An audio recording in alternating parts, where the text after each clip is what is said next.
फरीदाबाद में बीजेपी के प्रशिक्षण शिविर के दूसरे दिन विभिन्न विषयों पर 7 सत्र आयोजित हुए। दूसरे सत्र में केंद्र सरकार की योजनाओं के बारे में जानकारी दी गई और इस मौके पर कृष्णपाल गुर्जर ने शिविर में 7वें सत्र को संबोधित किया, कार्यकर्ताओं को संदेश दिया, सरकार की नीतियों को आमजन तक पहुंचाएं कार्यकर्ता।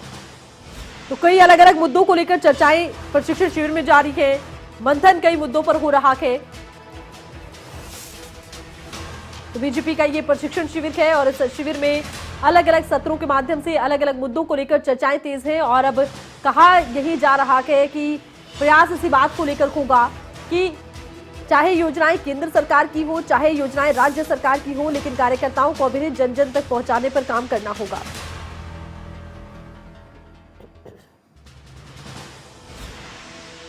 तो कार्यकर्ताओं को खास संदेश प्रशिक्षण शिविर में दिया गया है कि सरकार की योजनाओं को जन जन तक पहुंचाने का काम कार्यकर्ताओं को करना होगा, सरकार की नीतियों को आम जनता के बीच ले जाना होगा।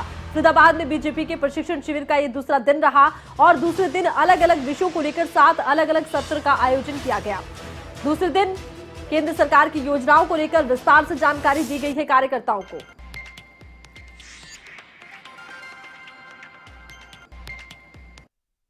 आज सुबह नेतृत्व लीडरशिप की क्वालिटीज क्या क्या होती हैं। लीडरशिप एक चलायमान तत्व है, लगातार अपना विकास करना चाहिए, आप सीखते रहना चाहिए और यही भारतीय जनता पार्टी की ताकत है। ट्रेनिंग कैंप का भी मकसद यही है कि हम लगातार सीखते रहें। तो पहला सत्र जो है नेतृत्व की क्वालिटीज़ पर, कार्यकर्ताओं की क्वालिटीज़ पर हुआ है। दूसरा सत्र जो हमारा हुआ वो सांस्कृतिक राष्ट्रवाद, जो बीजेपी का वैचारिक अधिष्ठान है कि आज से तो हिमालय भारत एक है, भारत की संस्कृति एक है, भाषाएं अलग अलग होंगी, भारत की कल्चर एक है, भाषाओं में साहित्य एक है। जो पूर्व का बाबा का प्रवचन है वही पश्चिम के बाबा का प्रवचन है, जो उत्तर के बाबा का प्रवचन है वही दक्षिण के बाबा का प्रवचन है। तो हमारा देश संस्कृति ने एक बनाया हुआ है, किसी सरकार के कारण एक बना ऐसा नहीं है। ये जो प्रशिक्षण शिविर हमारा होता है ये हमारे हर लेवल पर लगते रहते हैं।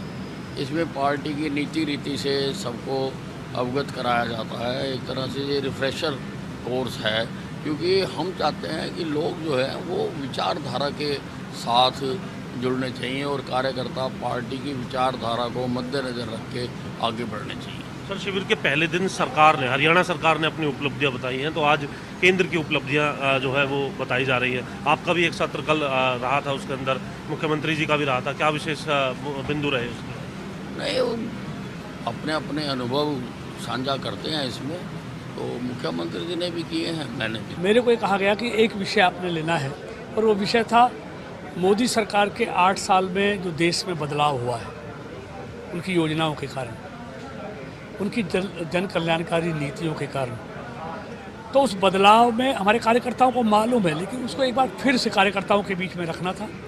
वो बात रखने का मुझे मौका दिया और 8 सालों में मोदी जैसा विजनरी प्रधानमंत्री देश को मिला है, जिसने ना देश का सम्मान बढ़ाया है बल्कि देश में हर योजना का लाभ 100% उस लाभार्थी तक पहुंचाने का काम भी किया है। सिर्फ योजनाएं नहीं बनाई, उनका 100% इम्प्लीमेंटेशन भी किया है। सुबह से ही हमारा प्रातःकाल से ही कार्यक्रम शुरू हो गए हैं और आज अभी जो ऑफिशियली पहला सत्र यहाँ पर पूरा हुआ है, जिसमें प्रदेश के अध्यक्ष ओम प्रकाश धनखड़ जी ने कार्यकर्ता और नेतृत्व विकास के बारे में रखा है और इसके बाद अभी अगले सेशन का हमारा कार्यक्रम यहाँ पर शुरू हो गया और शाम तक इसी प्रकार से अलग अलग सत्रों में कार्यकर्ताओं को प्रशिक्षण दिया जाएगा। कांग्रेस मुक्त का नारा कहीं न कहीं कार्यकर्ताओं को, देखिए, ये यहाँ पर कार्यकर्ता के विकास का, हमारी सरकार की उपलब्धियों की चर्चा, इस प्रकार की चर्चा होती है, कार्यकर्ता के निर्माण की यहाँ पर बात होती है और उसमें से मैं समझता हूँ कि जब कार्यकर्ता मजबूत होता है तो पार्टी मजबूत होती है।